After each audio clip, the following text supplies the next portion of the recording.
Y el que un animal te deje de consumir alimento un día, una tarde, inmediatamente se refleja en la producción. No querer pagar por la calidad en adquisición de esas materias primas luego puede resultar más caro. México no puede producir toda la cantidad de maíz que necesitamos, no es autosuficiente en maíz, no es autosuficiente en soya, entonces recibimos la calidad que nos envían otros países, sin embargo, creo que nuestra prioridad debería de ser conocer lo que estamos recibiendo y la variación.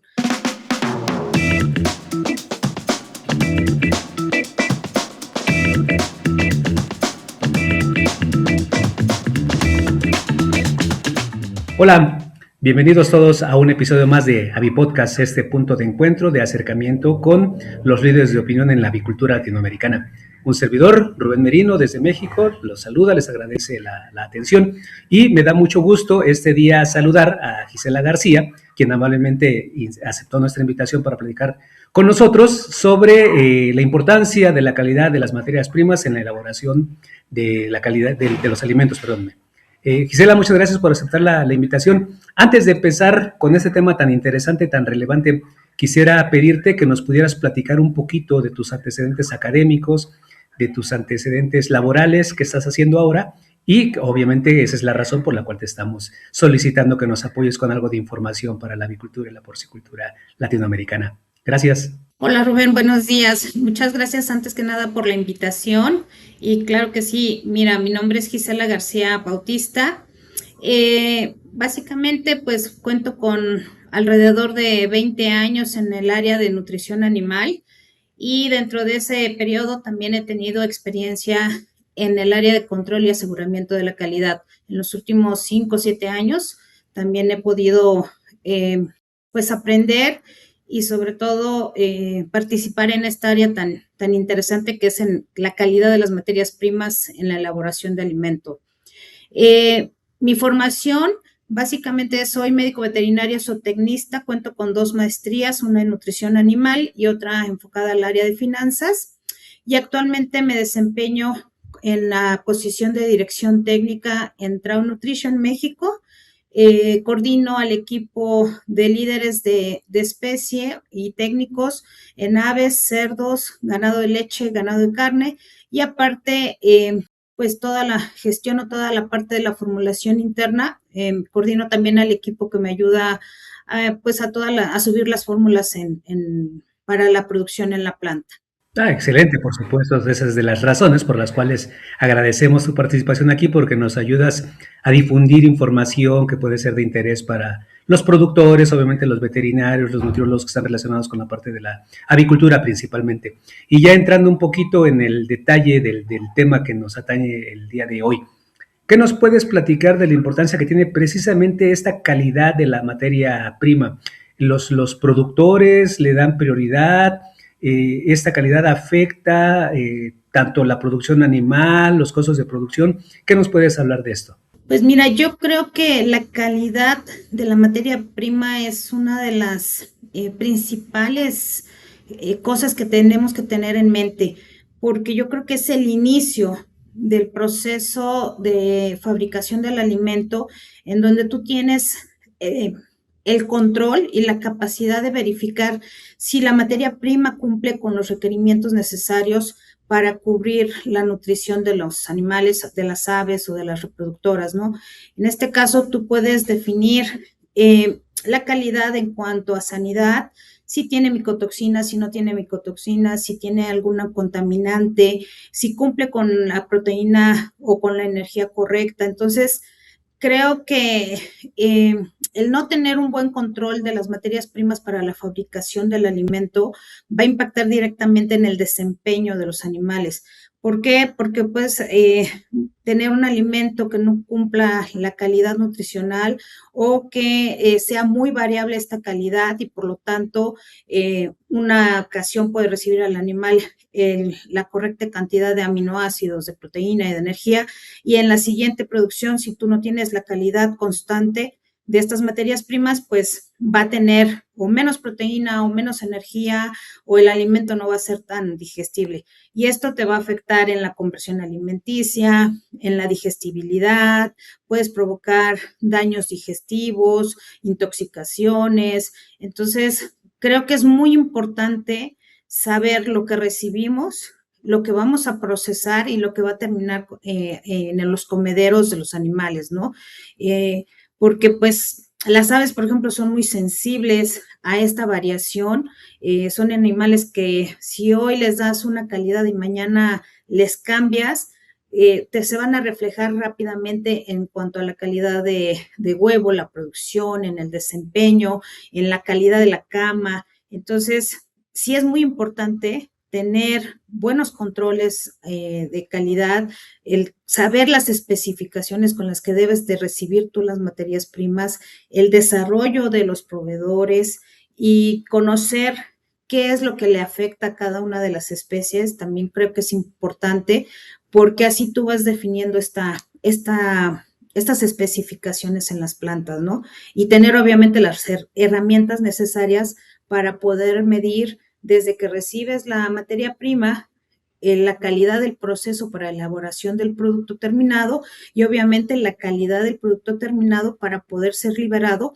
y enviado a la planta, a las granjas o a una distribuidora o a donde vaya a terminar el alimento, ¿no? Claro. Oye, y en ese sentido, ¿es siempre una prioridad? Porque ahora me viene a la mente lo que pasa en México y que está pasando en otras partes del mundo, según vemos en las noticias, ¿no? Aquí en México hace unos días, unas semanas, teníamos problemas de manifestaciones por parte de agricultores, por parte del sector pecuario, de costos de producción, por ejemplo, del maíz, la competitividad que tiene el productor nacional, cómo esto satisface parte de la demanda del mercado. Obviamente la dependencia que tienen muchos países latinoamericanos de la importación, sobre todo estoy pensando en granos, cuando hablamos de estas materias primas, pues a mí me viene a la mente más la parte del maíz, quizá el sorgo, por supuesto la soya para la elaboración del alimento, sin descontar por supuesto la importancia que tienen todos los demás elementos para la formulación de una dieta. Pero ¿es una prioridad siempre la calidad o dependemos de lo que haya? Quiero pensar, insisto, en países latinoamericanos que no tenemos la capacidad de la producción para ser autosuficientes y dependemos entonces de la importación de esas materias de países que pues, no sé si siempre nos van a mandar la mejor calidad de lo que tengan. Mira, desafortunadamente en algunas ocasiones la calidad no es prioridad. A veces lo vemos o se ve como un gasto, como un costo. Y realmente te sale más caro no tener una calidad que tenerla, porque el no tener una calidad implica que vas a tener que incrementar costos de formulación para poder suplir los nutrientes que no trae esa materia prima que en teoría debería de tener, o que no conoces la variación y por lo tanto tienes que estar tú suplementando de más algunos ingredientes para cumplir con lo que necesitas, o tienes que gastar en seguros de protección por no conocer si tu materia prima está limpia o no de micotoxinas o si tiene hongos o cosas así, ¿no? O puedes estar gastando ya en la granja porque, pues obviamente vas a gastar medicamentos o cuestiones de aditivos que vas a tener que adicionar para mejorar el desempeño de los animales. Entonces, yo creo que en algunas ocasiones no es prioridad, sin embargo, debería de serlo siempre, porque eso es una garantía de que tu producto va a ser de constante, va a dar un buen desempeño y no vas a tener esa variación en calidad, en el desempeño de tu producto y en el producto final que ya va al consumidor final, ¿no? Sí creo que a veces tenemos que hacer uso de lo que tenemos porque no siempre vamos a tener la suficiente producción, ¿no? Por ejemplo, México no puede producir toda la cantidad de maíz que necesitamos, no es autosuficiente en maíz, no es autosuficiente en soya, entonces recibimos la calidad que nos envían otros países, sin embargo, creo que nuestra prioridad debería de ser conocer lo que estamos recibiendo y la variación. El medir la calidad de las materias primas nos ayuda a conocer tu coeficiente de variación, cómo vas a recibir las materias primas en verano, en invierno, porque obviamente la calidad de estas van a variar por el tipo de suelo, cómo fueron producidas, Las lluvias. el tiempo que ha tenido en almacenamiento, el estrés que los mismos granos o las oleaginosas tienen al ser transportadas, eso también te produce que la calidad se vea mermada, ¿no? El mismo proceso al que son sometidas. Entonces, creo que nuestra prioridad debe ser saber esa variación para poderla controlar internamente y asegurar que aun cuando tenemos una variación en la calidad, podamos dar al productor o al cliente final la calidad que necesita para que sus animales se desarrollen. Entonces, para mí sí debería ser una prioridad y debe de ser una prioridad. Sin embargo, sí hay empresas, sí hay productores que pues realmente no la tienen como prioridad, pero nuestra obligación es exigirle a esos proveedores que nos den productos de buena calidad y constante. Hoy mencionabas obviamente el aspecto relevante de los costos, ¿no? Eh, no querer pagar por la calidad en adquisición de esas materias primas, luego puede resultar más caro en el mediano o en el largo plazo por los efectos que pueda tener. Pero realmente estoy pensando en la variedad de tamaños de empresas y de fortaleza que puedan tener. Si pensamos, por ejemplo, en México, pues buena parte de la producción total del pollo pues está en 5 empresas, que por el volumen de consumo de esas materias primas quizá tengan más fortaleza, más solidez para la negociación de calidad de los productos. Pero tanto en México como en otros países, empresas quizá más pequeñas, que no tengan tanta esa solidez, ¿cuál puede ser su capacidad de negociación o de decir en lo que arreglo o acepto o no esta calidad que le doy de comer a los animales? Eso en términos de costos también debe tener sus consideraciones, ¿no? Sí, mira, yo creo que si bien las empresas grandes tienen mayor bueno, tienen mayor negociación en cuanto a calidad y en cuanto a precio, ¿no? Sin embargo, creo que uno puede ir estableciendo ciertos estándares como empresa en donde tú vayas midiendo esta calidad. Yo siempre he visto que cuando tú mides, aunque sea pequeñas cosas que son relevantes como humedad, como proteína, como contaminación, grano quebrado, por ejemplo, son cosas que no necesariamente requieren de un laboratorio establecido para hacer este tipo de mediciones físicas a veces y que el proveedor sabe que tú estás midiendo de alguna manera la calidad que recibes. Entonces, cuando un proveedor no se siente medido, no se siente revisado o que no llevas tú un proceso, pues es muy fácil que diga, bueno, a este cliente le voy a mandar esto, al otro esto, y a este que sí me está midiendo, aunque sea la humedad, pues ya sé que no le puedo mandar un grano arriba de tanto por ciento o una soya u otra materia prima, ¿no? Entonces, creo que el hecho de que tú midas ciertas cosas y que el proveedor vea que lo estás supervisando de alguna manera, creo que a lo mejor no es supervisar, pero sí estás revisando lo que te estás pagando, creo que ellos mismos van generando estándares de calidad y te van enviando materia prima acorde a lo que tú vas revisando. Entonces, creo que todos podemos medir la calidad. Algunos seguramente sí van a tener mejores controles, pero a medida de que tú vayas teniendo posibilidades de implementar cosas básicas de calidad, creo que eso te va a dar garantía de recibir constancia y que los proveedores no te manden cualquier cosa, ¿no? Yo he trabajado en empresas grandes, pero también en empresas en donde están haciendo primero, pues están ganando mercado y en donde pues a lo mejor los proveedores mandaban lo que era y no tenían un control de calidad muy establecido, ¿no? Pero el simple hecho que tú digas, bueno, a ver, para maíz, estos es mis requerimientos en cuanto a grano quebrado, grano quemado, humedades, daño por calor, etcétera, que son mediciones que tú físicamente puedes hacer, a excepción de la humedad. Creo que eso ya te está dando un primer eslabón, un primer pasito para decir, esta es la calidad que yo necesito y sí o sí esto es lo que yo pago, ¿no? Y si el proveedor no te lo puede dar, salir a buscar más proveedores, o si tú recibes alguna materia prima que no cumple, bueno, pues establecer ciertas sanciones hacia esa mala calidad, ¿no? Entonces, creo que todos podemos tener un control de calidad tan sencillo o tan elaborado como nosotros lo podamos establecer. Sí, claro. Y estaba pensando también en esto del el efecto en costos que puede tener. ¿Tú eres más en el mediano o en el largo plazo? ¿Qué tanto está relacionado con el fin zootécnico? Por ejemplo, los pollos o los de las aves de vida larga, mencionaba las reproductoras, la gallina de postura, ¿dónde podría estar más marcado ese efecto negativo, si fuera el caso?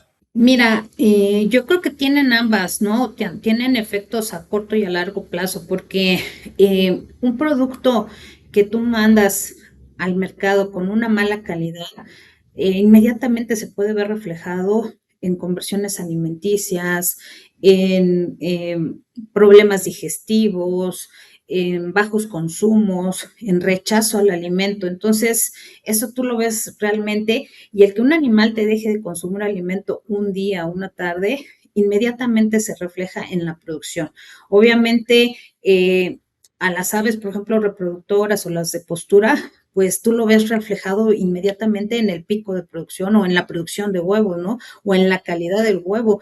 En pollos igual, o sea, el consumo y la ganancia de peso, aunque son un periodo corto, se ve afectado. Entonces, tú puedes tener impacto en la rentabilidad. Se dice que puede haber entre un 5 y un 20%, ¿no? Porque gastas en medicamento porque pues tienes daño digestivo, diarreas, o tienes bajo consumo, entonces estás metiendo aditivos ya sea en el agua para que el animal no pierda la energía, o algún aditivo que le ayude a mejorar ese consumo. Entonces, creo que el reflejo de una no buena calidad es inmediato, y obviamente puedes verlo a largo plazo y lo puedes ver de una manera inmediata, ¿no? Por ejemplo, si un alimento tiene micotoxinas, no es que se lo coma y luego se vea reflejado, sino esas son acumulativas. Entonces tú vas viendo con el tiempo que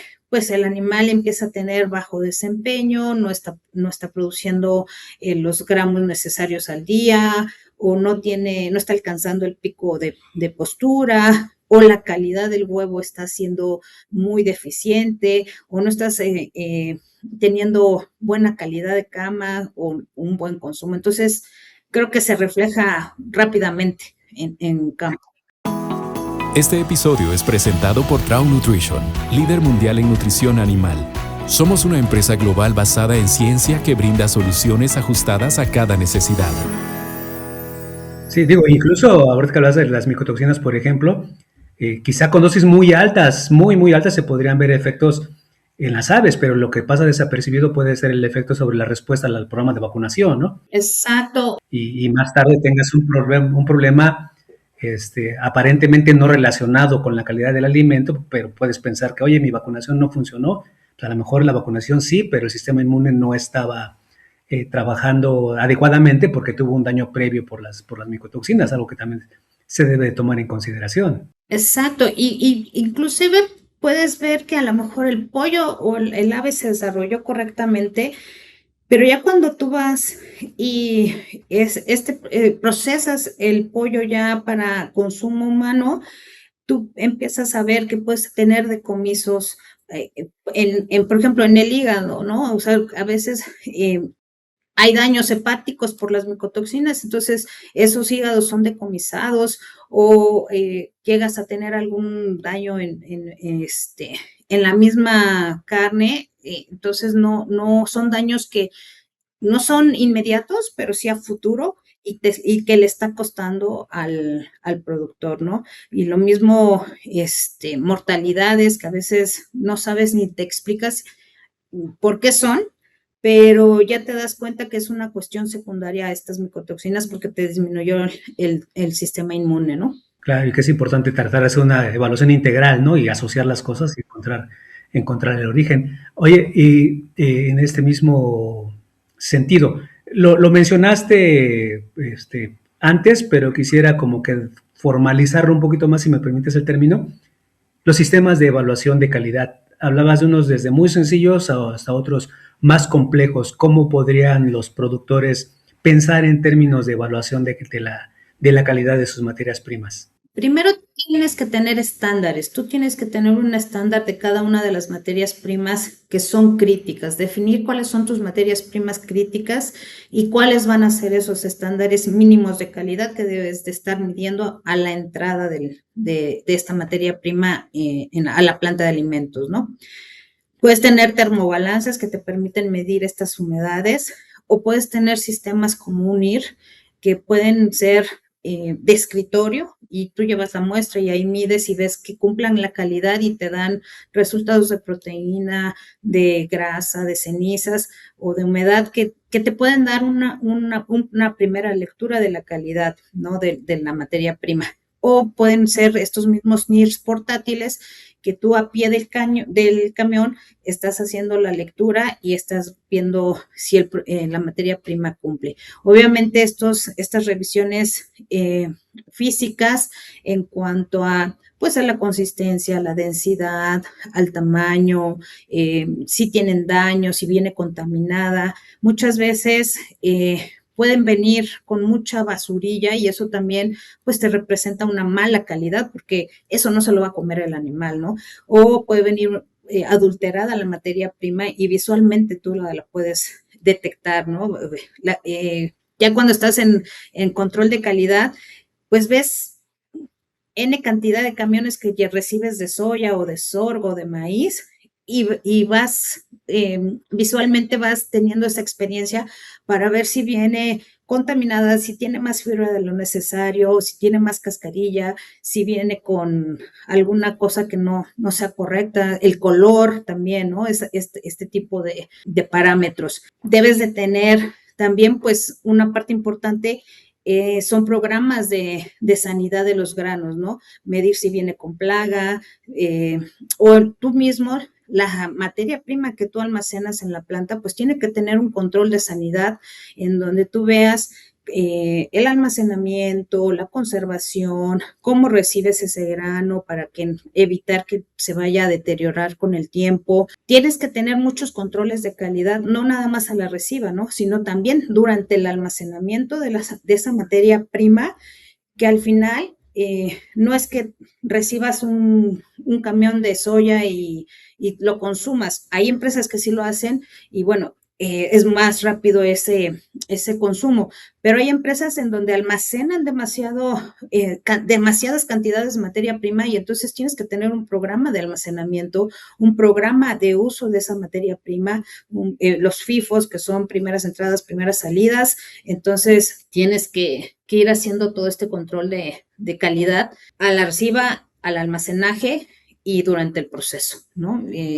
Por ejemplo, los aceites también, pues controlar los índices de peróxido, saber muestrear correctamente la materia prima también, eso es bien importante porque tienes que tener un proceso, un procedimiento de cómo hacer ese muestreo para que sea una muestra representativa y que tengas una realidad más cercana de lo que estás recibiendo. Claro.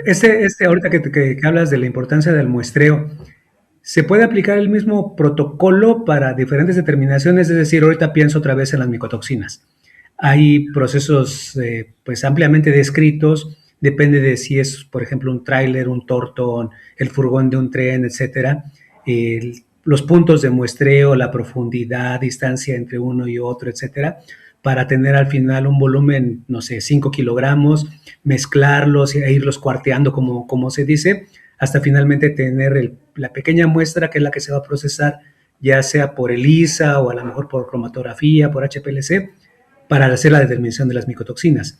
Para otros elementos, para otros criterios de calidad, el mismo protocolo o son protocolos acordes a cada medición, a cada indicador. No, normalmente es más por el tipo de cómo viene la materia prima. O sea, el procedimiento es muy estándar. Hay un procedimiento estándar para el muestreo de las materias primas y este muestreo estándar va, si, como bien lo mencionaste, si es un Thornton, si es en un silo, son en saco.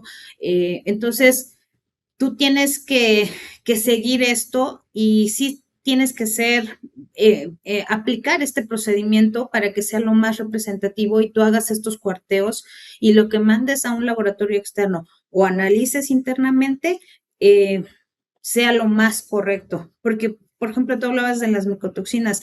Muchas veces cuando no haces las micotoxinas a veces están muy focalizadas, no es que estén distribuidas homogéneamente en toda la materia prima, ¿no? Sino que hay como pequeños puntos en donde las micotoxinas están y puedes encontrar materia prima que en un mismo lote que no te da una alta concentración, pero si vas a otro lado sí te da. Y eso es muy típico en micotoxinas. Entonces, tú tienes que tener ese muestreo correcto para que puedas hacer la recolección de la materia prima en diferentes puntos y sea lo más homogénea y lo más representativa, ¿no? Entonces, por ejemplo, en este control, igual puedes tú utilizar métodos que lleves al laboratorio externo o tener tú un sistema de...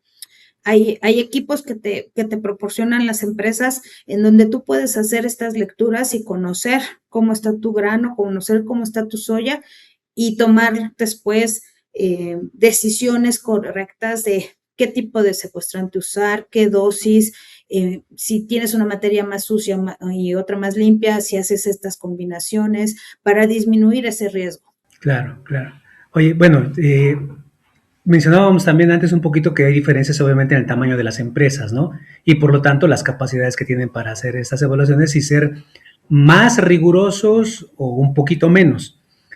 Para aquellos que no tienen esos planes, esos programas tan rigurosos, ¿qué estrategias les podrías recomendar para hacer un poco más seguro esta materia prima para la elaboración del alimento de sus animales? Mira, primero es conocer bien las materias primas que estás recibiendo, tener un muestreo físico y visual de la calidad. Y si bien ellos no pueden tener un laboratorio en su planta o en sus lugares de trabajo, sí tener un envío de muestras a laboratorios externos para un control de proteína, de micotoxinas, del aceite, por ejemplo, de la calidad de los aceites, tener una secuencia, una frecuencia más que nada de estos muestreos, ¿no? Si ya tú tienes y conoces muy bien a un proveedor, a lo mejor ya no lo vas a hacer cada 15 días, a lo mejor lo puedes hacer cada mes, pero ir monitoreando esa calidad con análisis externos, aparte de los físicos que puedan tener en su planta y obviamente por muy pequeña que sea la empresa, pues sí tiene que recibir un certificado de calidad y revisar que, pues por lo menos, constatar que lo que le dice el proveedor de vez en cuando no, sino con una frecuencia programada, evaluarlo en laboratorio, ¿no? Y tener estos certificados de calidad y bien identificados los lotes para que si tiene alguna reclamación, pues sepa de qué lote fue y tener ese certificado y ver si estaba ligeramente arriba, ligeramente abajo de lo que normalmente le están mandando y tener una certeza de qué es lo que se está utilizando en sus alimentos, ¿no? Yo creo que en términos de costos, a lo mejor también pudieran las empresas productoras avícolas, porcícolas, caer un poquito en el error, si me permite la expresión, de decir es que esos análisis son costos adicionales. Pienso, por ejemplo, en los programas de seguimiento de los calendarios de vacunación. tomar muestras serológicas, enviarlas al laboratorio, hacer las pruebas y saber si nuestro programa está funcionando bien o no, pues muchas veces se considera nada más un gasto, pero en realidad debería de estar incorporado en alguno de los segmentos de los costos de producción y realmente se diluiría, ¿no? Ese impacto. Si nos pensamos en, vamos a decirlo quizá para hacerlo más uniforme para toda América Latina, en términos de dólares. Esta evaluación nos cuesta X cantidad de dólares. Bueno, si lo ves por 3 muestras, por 5 análisis o por las que sean, quizás pienses que es muy caro, pero si lo divides entre el número total de animales que componen esa parvada o ese ciclo productivo, etcétera, pues en realidad no es tan significativo en términos de costos, ¿no? Que nos sale más caro hacer el análisis, pero mucho la información que nos puede dar en términos de prevención, en términos de control, en términos de programación de las cosas efectivas que se deben de realizar, ¿no? Así es, fíjate que el costo de no calidad en una planta de alimentos es muy alta. ¿Por qué? Porque bien lo dices, o sea, si tú lo ves como un gasto, realmente te va a doler invertir en eso. Pero coincido contigo, realmente el tener un control de calidad te ayuda a disminuir este costo de no calidad porque es muy alto el que tengas tú que los costos de formulación por una mala calidad son altos, porque si tú tienes una pasta de soya, por ejemplo, de 46% y tienes una pasta de soya del 44%, la del 44% o la del 46%, tú vas a agregar las cantidades de esta materia prima para cubrir un requerimiento, no sé, un 18% de proteína, por ejemplo. Pero obviamente voy a necesitar más pasta de soya si mi calidad es de 44 que la del 46. Y también voy a necesitar más aminoácidos y voy a tener una fórmula más cara porque estoy adicionando una materia prima que es de menor calidad. Entonces, costos de formulación son altos y eso se refleja, pues obviamente, en tener en menos utilidades o bien tener que incrementarle el costo del alimento al productor y eso te impacta en el costo de producción y obviamente pues es una cadenita, ¿no? Si tú vas midiendo esta no calidad y vas controlando tu calidad de lo que vas recibiendo, pues obviamente estos costos son constantes y hay menos variación en la calidad de nutrientes y en el costo de fabricación. También puedes tener reprocesos, ¿no? Entonces, esto también te impacta en el costo de la producción del alimento, en el desempeño de los animales, todo este tipo de cosas, un aceite mal analizado, que te llegue en una condición no correcta, te impacta en el consumo del alimento en los animales o en problemas digestivos. Entonces, todo esto te conlleva un costo alto y si lo pones en la balanza, realmente es más caro el costo de no calidad que lo que tú puedes como empresa implementar en tu planta o en tu empresa para medir esta calidad. Entonces, creo que bien dicen que lo que no se mide y no se analiza no se puede mejorar. Y mientras tú vayas conociendo esta calidad de materia prima, la que sea, creo que tú puedes tener esas mediciones y esos datos para hacer una decisión inteligente de qué es lo que tienes tú que adicionar en el alimento para que la calidad sea constante, ¿no? Entonces, lo que yo te decía, si tienes, a veces te recibes materia prima contaminada con niveles altos de micotoxinas. Obviamente tú ya ahí tienes que tomar una decisión y decir, esto es lo que tengo que hacer, que recibir, porque si no lo recibo no voy a fabricar o porque es lo único que hay en el mercado, como bien lo comentaste antes. Y tú tienes que tomar la decisión de, bueno, lo voy a recibir, pero tengo un grano más limpio, puedo hacer una combinación para bajar ese riesgo, pero también puedo adicionar un secuestrante que tenga un perfil correcto para el riesgo que yo tengo o los niveles que yo tengo. Y obviamente este producto lo puedo destinar a X, Y o Z especie en donde yo sé que estas micotoxinas no le van a afectar tanto y puedes ir tomando esas decisiones para aminorar el efecto de una no calidad, ¿no? Claro, claro. Oye, pues muy interesante todo lo que nos compartes. Obviamente esperamos que sea de utilidad para quienes amablemente escuchan este podcast.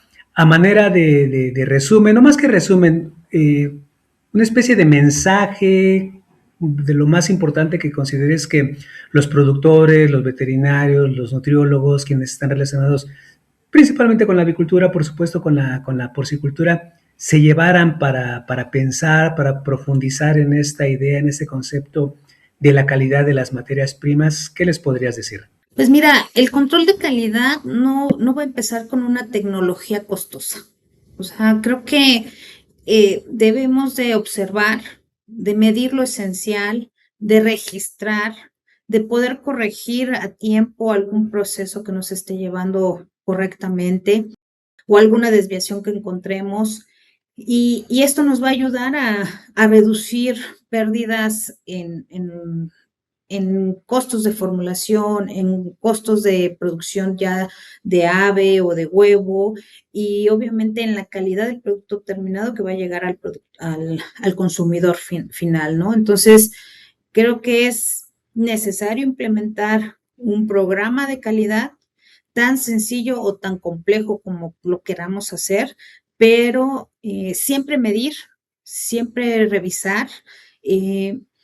No dar por hecho que todo va a llegar bien. Creo que uno en el área de calidad siempre tiene que estar muy alerta de todo lo que se recibe y desarrollar proveedores. Creo que esa es la mejor cosa que uno como empresa de alimento o de premezclas tiene que hacer, desarrollar esos proveedores y en nosotros al desarrollar estos proveedores vamos a ayudar al proveedor a tener mejor calidad, mejores controles y eso va a ser también beneficioso para nosotros porque le vamos a pedir cierta calidad y él los tiene que cumplir, ¿no? Entonces, es un ganar-ganar porque obviamente eso nos va a ayudar a nosotros en muchas cosas, en cuestiones de sanidad, de inocuidad, de certificaciones.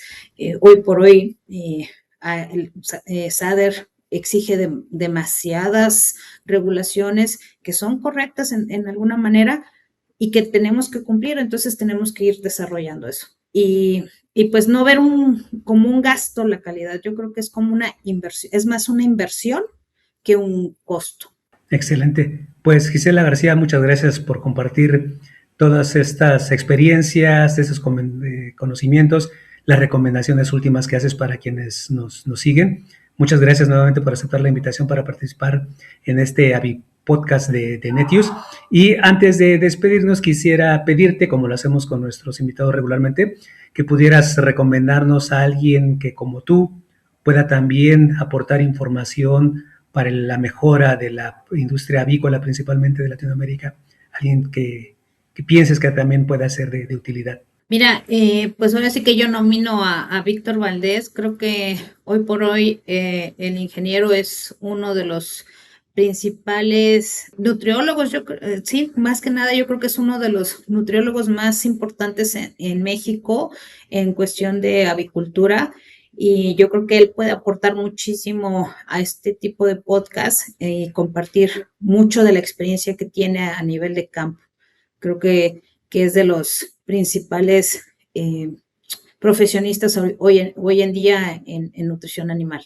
Excelente, pues vamos a encargarle al equipo técnico que lo contacte, esperamos que nos acepte la invitación y pronto tenerlo también aquí platicando con todos nosotros sobre esos temas tan interesantes de la agricultura.